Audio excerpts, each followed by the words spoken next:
পরম বৈষ্ণব ছিলেন এক ব্রাহ্মণ, যিনি তীর্থে তীর্থে ঘুরে বেড়ান। সকলে বলে তাকে তৈত্তিক ব্রাহ্মণ। নাম তার সত্যভানু উপাধ্যায়। নিরবধি কৃষ্ণ চিন্তনে থাকেন, বাল গোপাল মন্ত্র উচ্চারণ করেন। স্বরক্ষর গোপাল মন্ত্রের উপাসক তিনি। তীর্থে তীর্থে ঘোরেন। তৈত্তিক কাকে বলে? অতিথি কাকে বলে?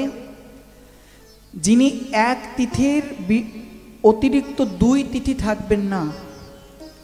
দেখুন, পূর্ণিমা, অমাবস্যা, দ্বিতীয়া, চতুর্থী, এগুলো একটা তিথির না?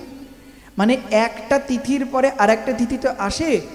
একটা তিথির বিষয় পরে আর একটা তিথি লাগার আগেই যিনি গৃহস্থের গৃহ থেকে প্রত্যাবর্তন করেন, চলে যান, তাকে বলে অতিথি। আর আমরা অতিথি কাকে বলি? যে বড় বড় লাগেজ নিয়ে এসছে, কমসে কম মাসখানেক তো থাকবে। ওই জন্য আমাদের মাথা থেকে চলে যায় অতিথি দেব ভব। তখন তো আর মনে হয় না, বলে অতিথি এবার পালালে ভাবো। তখন আর দেব ভব না, অতিথি পালালে ভালো। অতিথির বৈশিষ্ট্য এক তিথির অতিরিক্ত 2 তিথি থাকতে পারবে না। তৈত্তিক বিপ্র এসছেন জগন্নাথ মিশ্রের অঙ্গনে। মিশ্র তার চরণে প্রণাম করলেন, দিব্যতার কান্তি।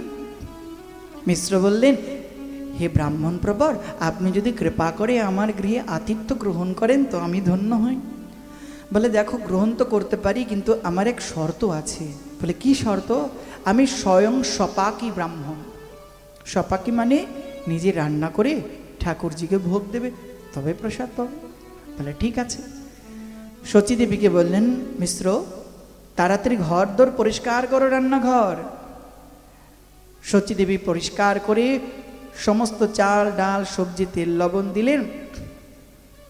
ব্রাহ্মণ রান্নাঘরে রসোই করতে ঢুকবেন, এমন সময় আদুল অঙ্গে, খালি গায়ে খালি পায়ে বিবস্ত্র গৌর সুন্দর, খেলতে খেলতে বন্ধুদের সঙ্গে সারা গায়ে ধুলি মাখা, খেলতে খেলতে মা মা বলতে বলতে জগন্নাথ মিশ্রের অঙ্গনে এসেছেন। আর গৌরের যেই না দর্শন পেয়েছেন না, সঙ্গে সঙ্গে ব্রাহ্মণ স্তম্ভিত হয়ে গেছেন। এ কে? এ দিব্য ভগবৎ কান্তি। জিজ্ঞাসা করছেন, কে গো এ বালক? তখন বললেন, এ আমার কনিষ্ঠ পুত্র, ছোট পুত্র। ও আচ্ছা, দিব্য সুন্দর তোমার এ পুত্র, কত সুন্দর, কত সাদা সিধা তোমার পুত্র। জগন্নাথ মিশ্র বলছেন, একে দেখতে যত সাদা সিধা লাগে, আদৌ কিন্তু এত সাদা সিধা না। কিছুক্ষণ আপনার সঙ্গে থাকলে বুঝতে পারবেন কেমন সাদা সিধা। এখন মহাপ্রভু খেলতে খেলতে আবার অন্য জায়গায় চলে গেছে বন্ধুদের সঙ্গে। ব্রাহ্মণ রান্না করেছেন, ঠাকুর ঘরে গিয়ে এবার ঠাকুরজিকে ভোগ দিয়ে কেঁদে কেঁদে বলছেন, এসো এসো মোর প্রাণের ঠাকুর, এসো এসো মোর প্রাণের ঠাকুর। তব পথ পানে চেয়ে আছি, এসো এসো এ হৃদয় জামি, এসো এসো অন্তর্যামী। মন্ত্র জপ করে যেই না অন্তর্যামী ভগবানকে ডাকছেন, এসো এসো ঠাকুর, ঠাকুরকে আর পাড়ায় খেলা করতে পারে গো? ঠাকুর এসে আবির্ভূত হয়েছেন, সোজা সেই আসনে, বিষ্ণু নিবেদিত আসনে বসেছেন, বসে নিয়ে অমনি খেতে শুরু করে দিয়েছেন। হঠাৎ ব্রাহ্মণ ভাবছে কেমন আওয়াজ হচ্ছে, আরে কি খাচ্ছে? তাকিয়ে দেখে, সর্বনাশ, হায় হায় হায় হায় হায়, এ চঞ্চল বালক খেয়ে নিল গো, খেয়ে নিল। কি করে? যেই না শুনেছেন জগন্নাথ মিশ্র ভাবছেন, কি হলো? আরে নিমাই তো অন্য বাড়ি খেলছিল। সঙ্গে সঙ্গে মিশ্র এসেছেন, তাকিয়ে দেখেন ঠাকুরজির আসনে বসে স্বয়ং নিমাই মুটি মুটি করে অন্ন খায়। আর কত সুন্দর, আহা কি সুন্দর, কি সুন্দর। যেই না দেখেছেন না, মিশ্র আবার ধরতে ছুটে এসছেন, আরে চঞ্চল নিমাই, তুই ঝুটা করে দিলি, উচ্ছিষ্ট করে দিলি ভগবানের নৈবেদ্য, আজ তোকে শিক্ষা দেব দ্বারা। গৌর সুন্দর আজ কি থাকে, এক ছুটতে চলে গেছে, এমন দৌড় দিয়েছে কোন দিকে গেছে দেখতেই পাই না, সোজা মালিনী মাসির ঘরে গিয়ে লুকিয়ে পড়েছে। জগন্নাথ মিশ্র খুঁজতে খুঁজতে উপনেতে, মালিনী দেবী এসছে পুত্র। মালিনী দেবী বোঝে যে আজ যদি বলি না তাহলে পিঠের ওপর পিটাই হবে নিমাইয়ের। বলে নিমাই, নিমাই কোথায় থাকে সে নিজেই জানে না, আমি কি জানি। মিশ্র তো চলে যান বড় দুঃখী, চরণে প্রণাম করে বলে, তুমি ব্রাহ্মণ যদি অভুক্ত থাকো তো আমি দুঃখী, কৃপা করে পুনরন্ধন করো। অনেক অনুরোধের পর পুনঃ পরিষ্কার করে দিলেন শচীদেবী, পুনরায় রান্না করলেন। পুনরায় যেই না ভোগ লাগাবেন এমন সময় আবার ডাকছেন, এসো এসো প্রাণের ঠাকুর, এসে ভোজন গ্রহণ করো। ঠাকুর জি আর কোথায় যাবে, সে টুক করে আবার বসে পড়েছে, আবার খেতে শুরু করে দিয়েছে দ্বিতীয়বারের মতো। হাসিয়া বিপ্রের অন্ন লইয়া শ্রীকরে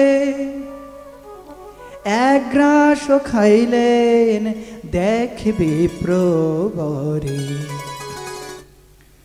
হাই হাই করি ভাগ্য বন্ত বিপ্র ডাকে, অন্ন চুরি করিলে চঞ্চল বালকে।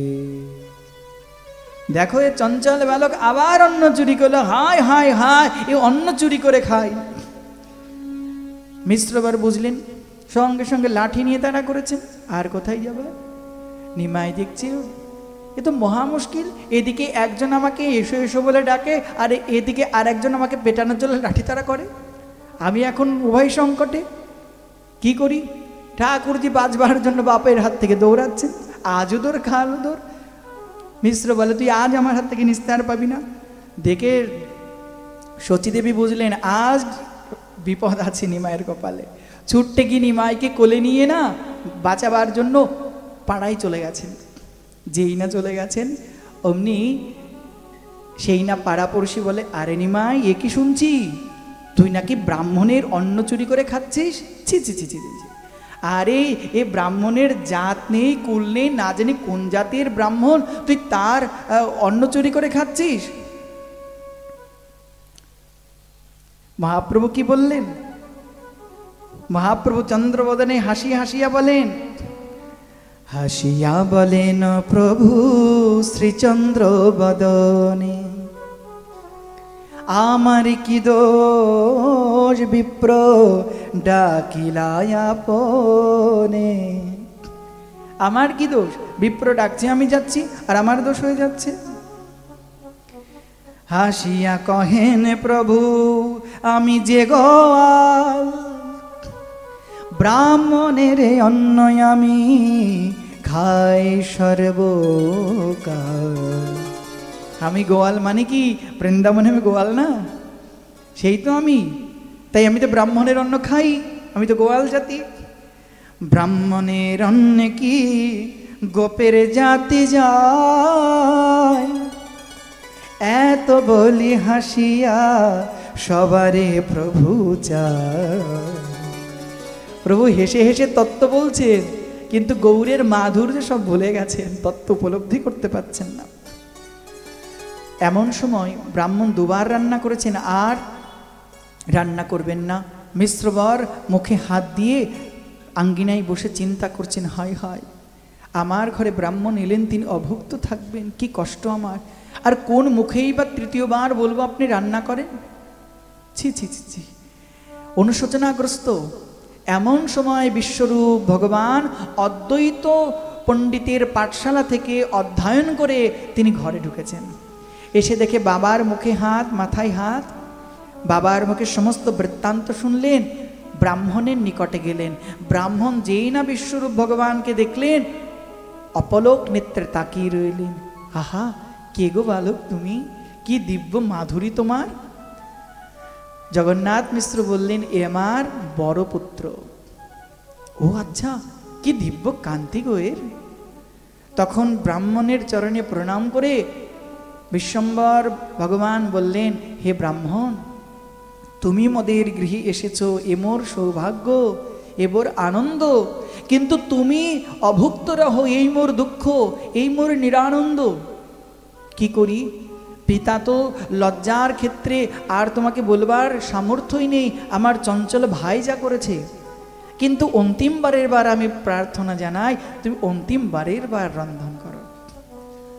ব্রাহ্মণ অনেক বোঝালেন, দেখো দেখো আমি তত্ত্বিক ব্রাহ্মণ, কোনো দিন অভুক্ত, কোনো দিন ফলমূল, কোনো দিন জলপানেই চলে যাই, ঠাকুরকে যা দিই তাই পাই, আমার তাতে অন্ন প্রত্যহ জুটবে এমন কোনো বিধিবিধান নেই। ফলমূল দাও, ভোগ দিয়ে প্রসাদ পাই। বলে না, এই অন্তিমবারের জন্য প্রার্থনা। বিশ্বরূপ ভগবানের কথা ফেলতে পারলেন না, সচিমা অঙ্গন পরিষ্কার করে দিলেন। এবার ব্রাহ্মণ বলে, বেশি কিছু রাঁধবো না, আর টাইম নেই, তখন রাত হয়ে গেছে। সকাল থেকে দুপুর গড়িয়ে রাত হয়ে গেল, এখন পেটে পড়লো না, দুবার রান্না হয়ে গেছে, তৃতীয়বার রান্না করতে যাচ্ছে ব্রাহ্মণ। ব্রাহ্মণ বলে, শুধু পরমান্ন করবো, সেই দ্রব্য আদি দাও।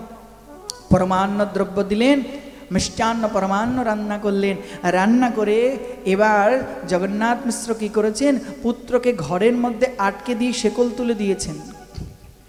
আর সেই ঘরের চতুর্দিকে নারীগণ বসে আছেন পাহারায়, আর সেই ঘরের বাইরে একটা লাঠি হাতে নিয়ে জগন্নাথ মিশ্র বসে আছেন। এইভাবে কড়া প্রহরার মধ্যে রেখেছেন। রেখে দিয়ে এবার কি করছেন, এবার ব্রাহ্মণ পরমান্ন ভোগ দিয়ে ডাকছেন, এসে এসো ঠাকুর, আরতি জানাচ্ছে। আর যেই না জানাচ্ছে হঠাৎ চপচপ খাওয়া আওয়াজ, আরে কে খায় কে খায়, তাকিয়ে দেখে চঞ্চল বালক আবার খায়। পুনরায় চঞ্চল বালক যেই না হায় হায় যেই না বলতে যায়, অমনি ঠাকুর গিয়ে মুখে হাত চাপা দিয়ে দেয়। আরে চুপ তো করো, তোমার কি এই স্বাদেই এসেছো নবদ্বীপে যে বাবার হাতে আমাকে পিটুনি খাওয়াবে? হ্যাঁ, নিজে আমাকে ডেকে ডেকে আনছো, আর আমি এসে খেলেই বড় দোষ হয়ে যাচ্ছে। বলে ব্রাহ্মণ বলে, আমি তো তোমায় ডাকিনি, আমি আমার ঠাকুর বালগোপালকে ডেকেছি। বলে, ও তাই বুঝি? বলে, দেখো তাহলে আমি কে। সঙ্গে সঙ্গে ভগবান তার অষ্টভুজ মূর্তি প্রকটিত করে দিলে।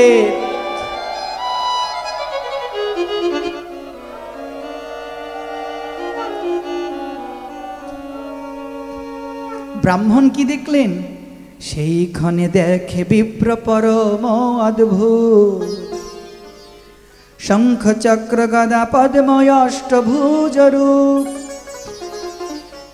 একই হস্তে নবনীত আর এক হস্তে খায়, আর দুই হস্তে প্রভু মুরলী বাজায়।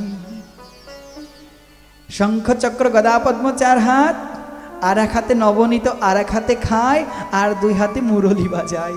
মহাপ্রভু এই প্রকার অষ্টভুজ মূর্তি সেই সুকৃতিমান ব্রাহ্মণকে দর্শন করালেন। দেখে অচেতন হয়ে চরণে লুটিয়ে পড়লেন। প্রভুর অমৃতময় স্পর্শ দ্বারা পুনঃচেতন করালেন।